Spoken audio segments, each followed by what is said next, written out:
está fechado, não tem como congregar.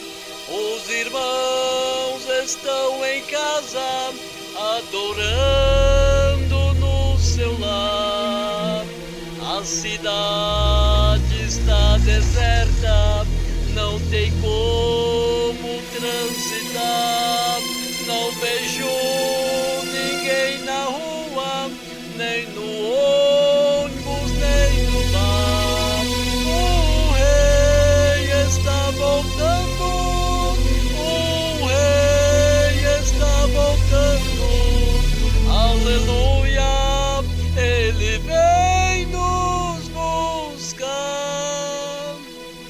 Assim como o relâmpago sai do Oriente e se mostra o Ocidente, assim será também a vinda do Filho do Homem. Pois em breve ele se manifestará nas nuvens com poder e grande glória. E os que morreram em Cristo ressuscitarão primeiro.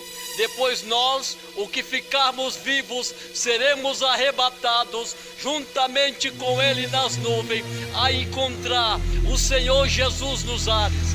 Assim estaremos com ele para todos sempre. E se você ainda não tem certeza da sua salvação, aceite a Jesus Cristo como o único Salvador da sua vida, porque em breve ele vai voltar e vai arrebatar a sua igreja. Aí será tarde demais.